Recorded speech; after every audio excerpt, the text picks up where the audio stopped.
So, Taylor, we just talked about the general statute of limitations for claiming a tax refund.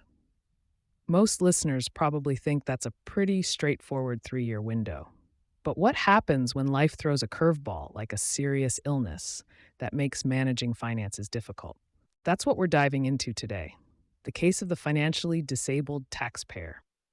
Imagine someone dealing with a long term illness, maybe unable to work, struggling with medical bills. The last thing on their mind is probably taxes. But what if they realize they made an error on a past return?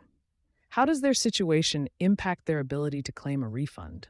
Sam, can you shed some light on how financial disability affects those time limits we discussed earlier?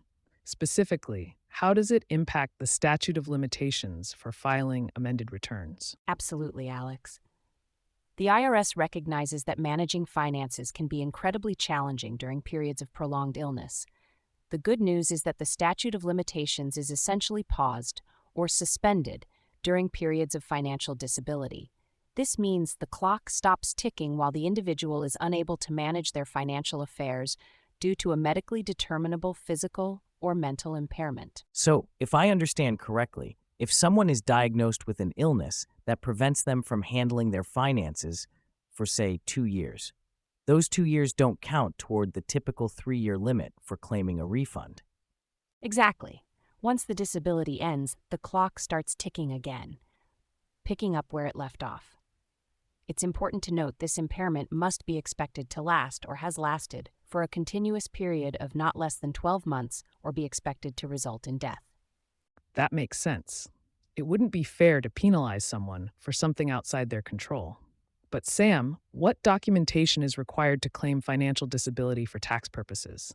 It can't just be someone saying, I didn't feel like doing my taxes.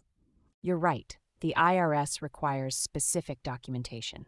Firstly, a statement from a qualified physician is crucial.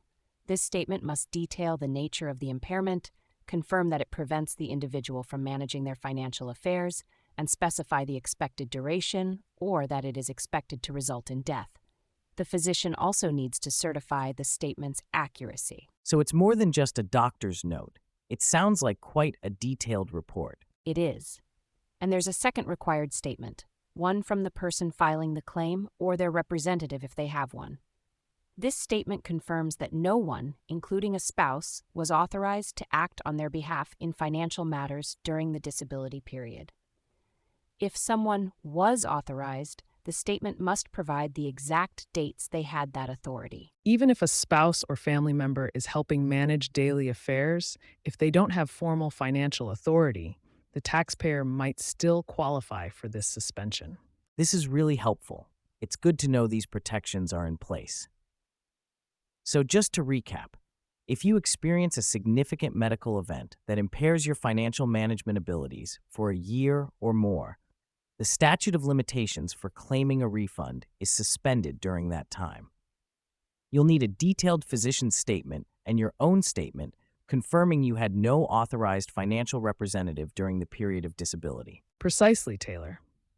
A key takeaway here is that while taxes are important, your health and well-being are paramount. The IRS has provisions to help navigate these challenging situations. For more in-depth information on financial disability and its implications for your taxes, be sure to check out IRS Publication 556. You can find it on the IRS website or through a quick online search.